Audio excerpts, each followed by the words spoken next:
This is the ninth video in a series of 11 where I'm talking about food addiction, binge eating, and emotional eating, and I'm starting the ninth video right now.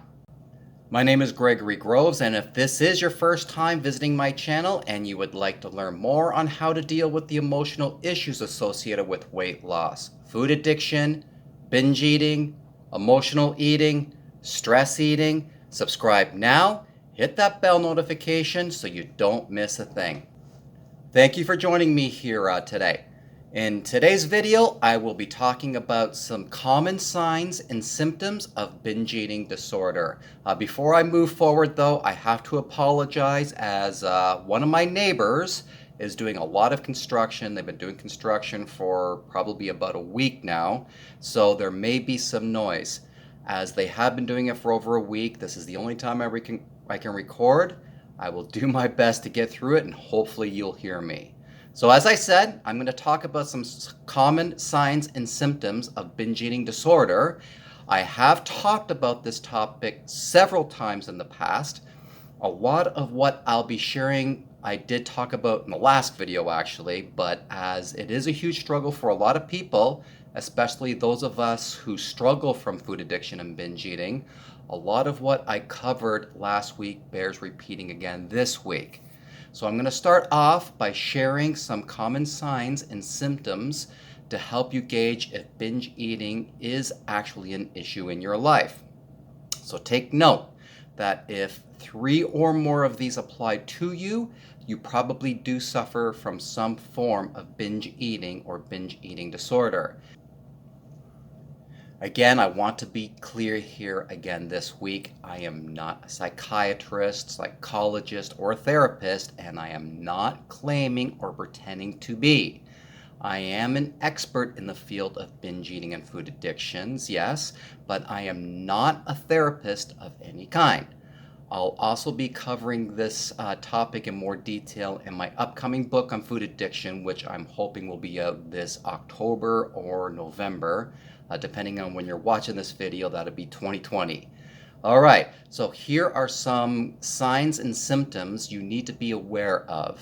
It may be a good idea to actually track your yeses on a piece of paper, just so you can keep up and we can move forward. Okay, so here they are.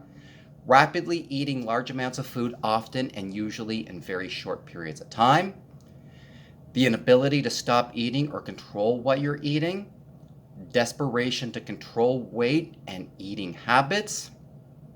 Eating continuously throughout the day with no planned meal times. Eating even when you're full and continuing to eat after you're full. Hiding or stockpiling food to eat later in secret.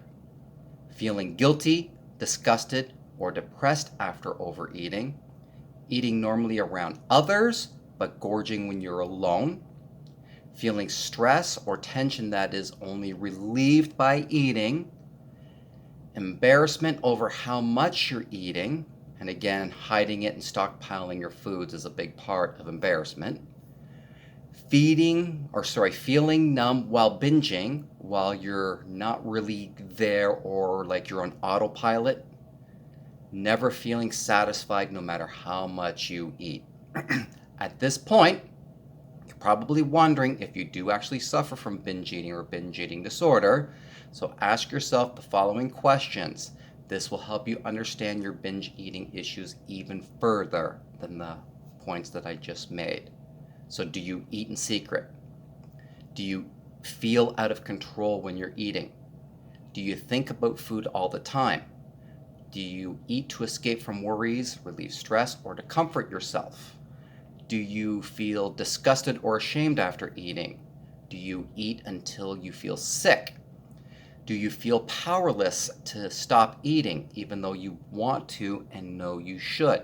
Again, the more yeses you gave, the more likely it is that you have or suffer from some form of binge eating or binge eating disorder. At this point, you may want to consider seeking some form of help from somebody who actually specializes in this field. Now you need to develop a healthier relationship with your food. So I'm going to share some very basic tips that can help you with that. Avoiding temptation at all costs. So if you have certain trigger foods, you need to make sure that they're not in sight or even around. Listening to your body. Ask yourself if you really want to binge right now.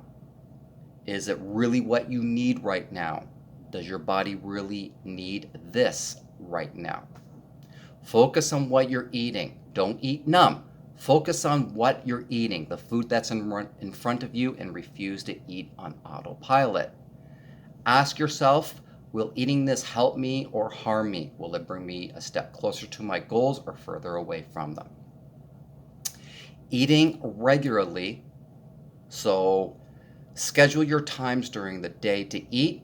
This takes trial and error, but it does work. But you want to give yourself some flexibility here. So if you schedule to eat at 1, but you can't eat until 1:45, that's okay. Give yourself that grace period. Don't avoid all fats, because not all fats are bad, and you do need a certain amount of healthy fat in your diet. And these fats are actually satiable, and when properly calculated, actually help promote weight loss. Fighting boredom. When you're bored, what do? You eat. You go through the cupboards, you go through your fridge, then what? You binge. Create some ideas and activities that you can use when you're bored, and you're most likely to give into a binge. So don't use boredom as an excuse. So do whatever you have to do to keep from binging, as long as it's constructive. Support yourself with healthy lifestyle habits. Again, these habits can be used to combat boredom. Make time for regular exercise. Create a sustainable and realistic exercise program that you will stick with and works for you. Learn to manage stress. Stress equals stress eating, which equals a binge. So learn to deal with stress in a healthy way. Get enough sleep. When you don't get enough sleep, you're causing yourself unnecessary stress. You're releasing or accelerating your cortisol levels. You feel groggy. You're not thinking straight. Your hormones are completely out of balance, and you are more likely to give into a binge. And connect with others. Connect with others who are also struggling. Connect with people who have gone through this or are going through this. Connect with experts. Join a support group. Find a great one on Facebook. If you're watching me, there's a good chance you are on Facebook. So find a good support group, and if you just can't find one, create one. Will these tips always work? Unfortunately, they probably won't.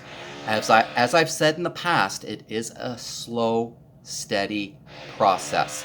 It is not a sprint, it's a marathon. It does take time.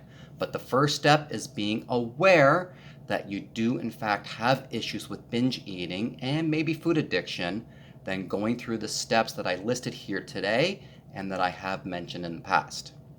If you really are suffering from binge eating disorder or food addiction issues, connect with others. Ask for help. You are not superhuman.